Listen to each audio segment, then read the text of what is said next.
అధ్యక్ష అధ్యక్ష మీరు మన జిల్లా పార్టీకి నేను సర్వీస్ చేయలేదు అధ్యక్ష. ఎస్, పార్టీ మంచి చేసింది అన్నప్పుడు పార్టీ చేసిన నష్టం కూడా చెప్పుకుంటాం అధ్యక్ష. నా మీద 5 సిబిఐ కేసులు రాజశేఖర రెడ్డి కుటుంబాన్ని కొట్టడానికి నా మీద పెట్టలే అధ్యక్ష. నేను ఒక్క మాట మాట్లాడానా? నాకు టికెట్ ఇవ్వకపోయినా నేను మాట్లాడానా? ఎందుకు అధ్యక్ష? తను కాంగ్రెస్ పట్ల పుట్టి పెరిగినట్టు తనే మీద వేసుకొని మాట్లాడేసింది. నాకు అర్థం కాలేదు.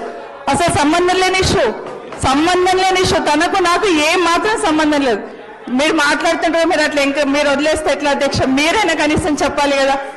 దయచేసి ఇట్లాంటి కనీసం ముందున్న పునరావృతం కాకుండా దయచేసి మీకు రిక్వెస్ట్ చేస్తున్న వ్యక్తిగతంగా మాట్లాడుకుని బయట మస్తు వేదికలు ఉంటాయి అధ్యక్ష. ఇక్కడ ప్రజా సమస్యలను ప్రశ్నిద్దాం, ప్రజా సమస్యల గురించి డిస్కస్ చేద్దాం.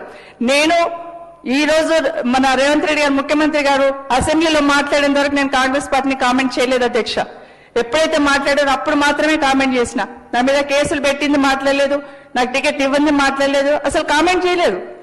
కానీ ఈ రోజు మళ్ళీ కాంగ్రెస్ పార్టీ ఏంటంటే ఎస్ చేసింది, మంత్రి పదవి ఇచ్చింది, 5 సిబిఐ కేసులు కూడా పెట్టింది, అది కూడా మాట్లాడదంటే ఎట్లా అధ్యక్ష?